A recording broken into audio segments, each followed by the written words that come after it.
여러분 안녕하세요. 친구보다 가까운 박리나 변호사입니다. 오늘은 초상권 한번 얘기를 해보려고 해요. 지난 영상에서 댓글에서 초상권에 대해서 궁금하다라고 남겨주신 댓글 이렇게 있어서 제가 저희 구독자님들의 의견을 반영해서 이렇게 초상권 설명을 드려보려고 합니다. 초상권 침해 어떻게 처벌이 가능한지 많이 궁금하셨죠? 그럼 처음부터 끝까지 영상 꼭 봐주세요. 초상권은 뭔가 이렇게 명백한 법률 규정이 있는 것으로 생각하시는 분들이 많이 있으신데요. 현행법상 구체적인 법률에서 보장을 하고 있지는 않습니다. 다만 이 초상권이라고 하는 것은 우리 헌법, 제일 상위법이죠. 헌법에서 이를 보장을 하고 있습니다. 그래서 구체적인 법률 규정이 없기 때문에 초상권이 침해당해도 명예훼손이라든지 지적재산권 침해의 정도까지 가지 않는 이상은 형사적으로 처벌할 규정이 없습니다. 사실 우리 법 감정으로는 상대방을 형사적으로 처벌까지 하고 싶잖아요. 벌금형을 때린다든지 하고 싶은데 사실상 그렇게 하지 못하는 경우가 많은 것이에요. 그래서 제가 초상권 침해 상담을 많이 받는데요.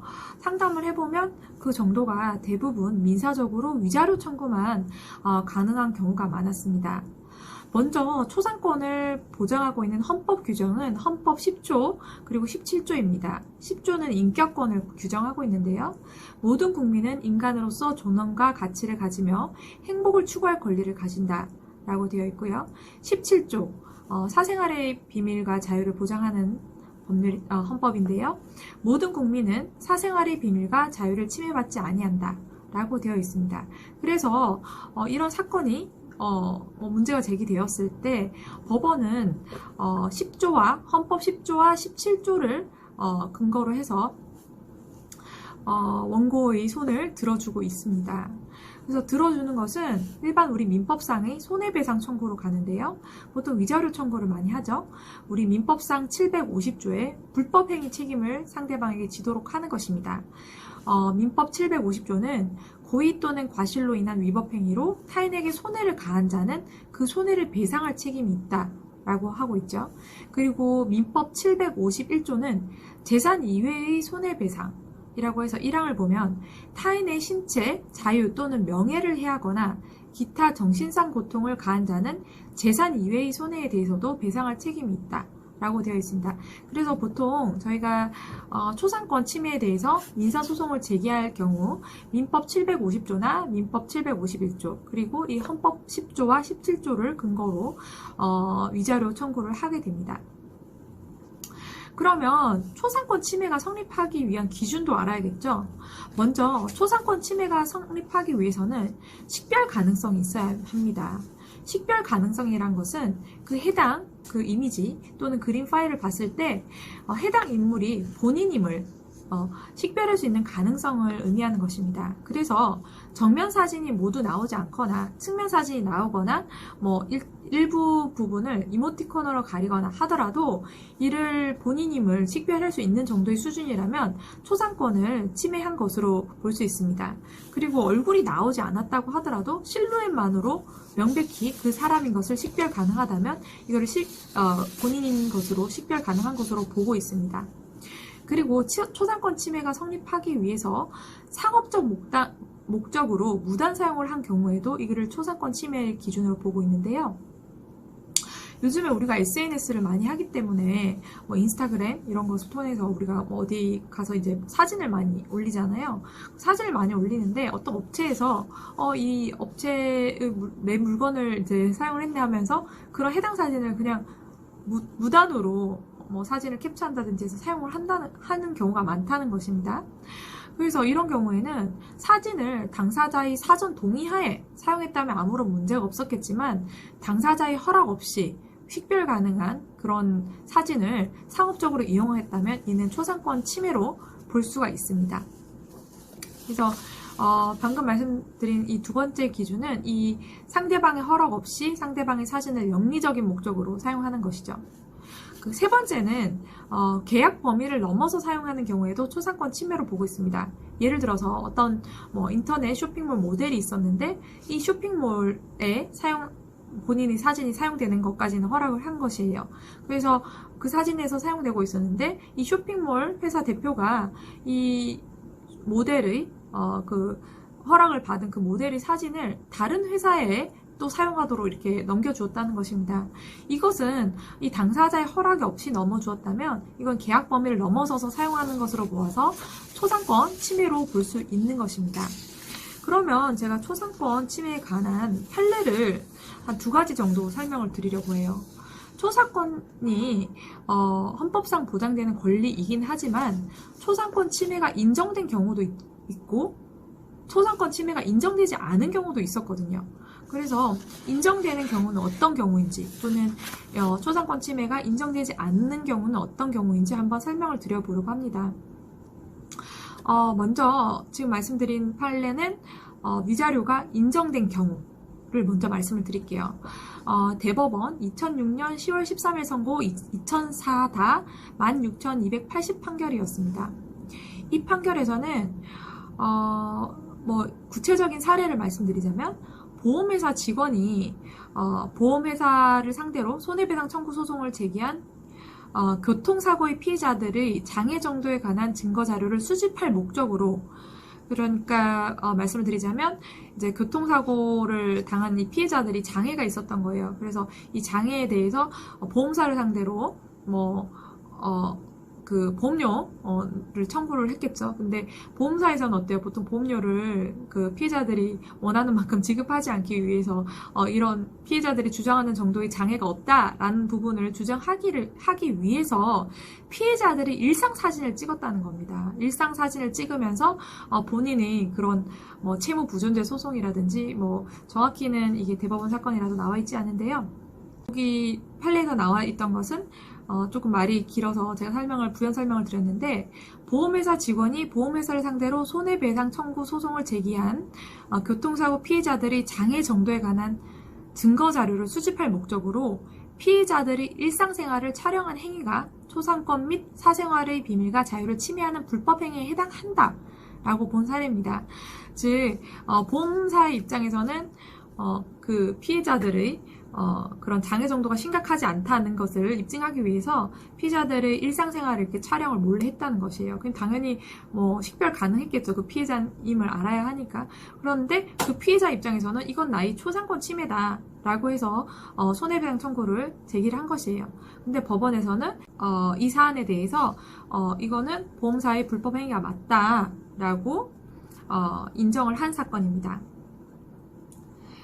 여기 판례에서는 초상권 및 사생활의 비밀과 자유에 대한 부당한 침해는 불법행위를 구성하는데, 위침해는 그것이 공개된 장소에서 이루어졌다거나 민사소송의 증거를 수집할 목적으로 이루어졌다는 사유만으로 정당화되지 아니한다 라고 되어 있습니다.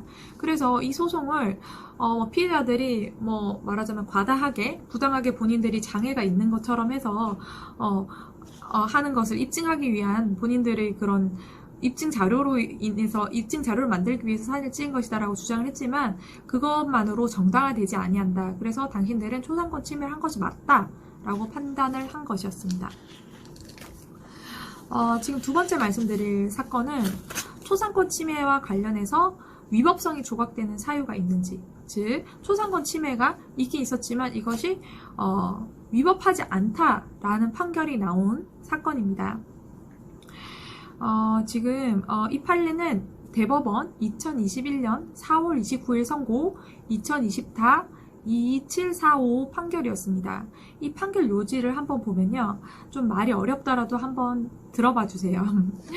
개인이 사생활과 관련된 사항의 공개가 사생활의 비밀을 침해하는 것이더라도 사생활과 관련된 사항이 공공의 이해와 관련돼서 공중의 정당한 관심이 대상이 되는 것에 해당하고 공개가 공공의 이익을 위한 것이고 표현 내용, 방법 등이 부당한 것이 아닌 경우에는 위법성이 조각될 수 있다. 즉 초상권 침해가 아닐 수 있다라고 얘기를 하는 겁니다.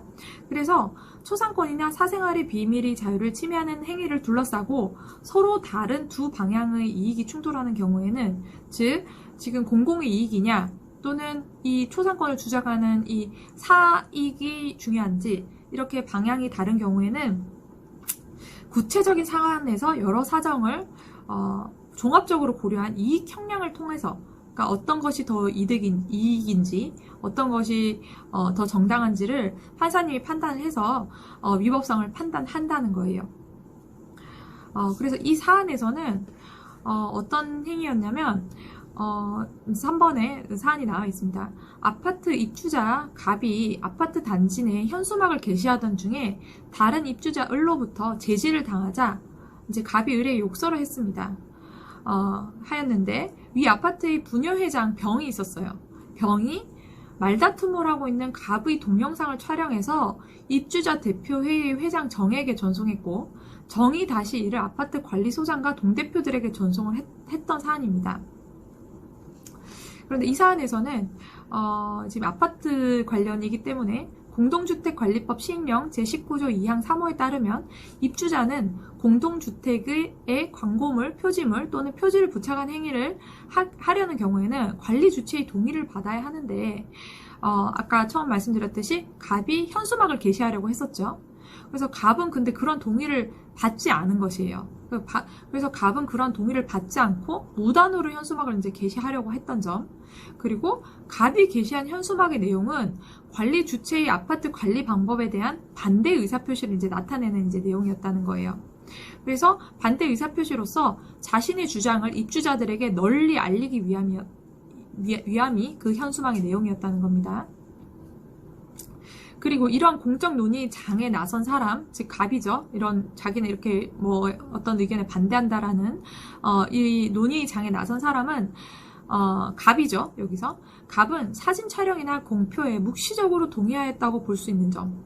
본인이 이렇게 뭐 현수막까지 게시해서 본인 의사 표시를 하려고 했던 것은 본인이 사진 촬영이나 공표에 묵시적으로 동의했다고 볼 수도 있다라고 판단하고 있고요. 갑에 대한 동영상이 관리 주체의 구성원에 해당하는 관리소장과 동대표들에게만 제한적으로 전송된 점을 고려하면 갑의 동영상을 촬영한 것은 초상권 침해 행위는 맞다는 거예요. 맞기는 하지만 행위의 목적의 정당성, 수단 방법의 보충성, 상당성 등을 참작할 때 갑이 수인하여야 하는 범위에 속한다고 했습니다. 그 수인하여야 된다는 것은 갑이 그 정도는 참을 수 있다라고 본 것이에요. 그래서 위법성이 조각된다. 즉 침해가 초상권 침해 행위가 있긴 있었지만 그거에 대해서 불법성이 있다라고, 위법성이 있다라고 보기는 어렵다. 그래서 갑이 위자료를 청구를 했지만 이를 패소시킨 이 사안이었습니다. 그래서 제가 오늘은 이 부분에 대해서 초상권 침해가 인정된 경우, 그리고 초상권 침해가 인정되지 않은 경우 두 가지를 한번 설명을 드렸습니다. 구체적 사안도 제가 설명을 드렸으니까 본인의 경우가 어떤 경우인지 한번 곰곰이 생각을 해보시고요. 만약 그렇다 하더라도 사실 초상권 침해의 경우에는 내가 뭐 연예인이라서 나의 사진이 막 상업적으로 이용돼서 누군가 영리 행위에 뭐 이거 도움이 되고 있다 이 정도가 아니라면 사실은 나의 그 정신적 위자료 정도만이 인정이 되기 때문에 그 액수는 사실 한 300에서 500만 원 정도로 사실 그 금액이 엄청 크다고 할 수는 없습니다. 그렇지만 돈이 안 나오는 것은 아니죠. 왜냐하면 초상권 침해를 당했다고 판단이 되면요. 그래서 그런 부분들을 이 영상을 보시는 분들께서 잘 판단을 스스로 한번 해보시고 제가 방금 말씀드린 이런 판례 부분도 참고를 해보셔서 한번 초상권 침해를 당했는지 스스로 한번 판단을 해보시기 바라겠습니다. 참 그리고 이 초상권 침해에 대해서 제가 아까 750조를 말씀드렸잖아요. 이것은 불법 행위이기 때문에 이 가해자를 안 날로부터 3년, 그리고 불법 행위가 있은 날로부터 10년의 시효가 있습니다. 그래서 이 시효 내에 둘 중에 어느 하나라도 통과를 하면 안 돼요. 그래서 이 시효 내에 제기를 하셔야지 손해배상 청구를 하실 수 있다는 점 참고하셔서 도움이 되시길 바라겠습니다. 아마 소액 청구라서 제 다른 영상을 보시고 수액 소송이나 지급 명령 소송을 직접 제기하실 수도 있을 것 같습니다. 그럼 오늘 영상이 여러분들에게 도움이 되었으면 좋겠습니다. 저는 다음 영상으로 또 찾아뵙도록 할게요. 감사합니다.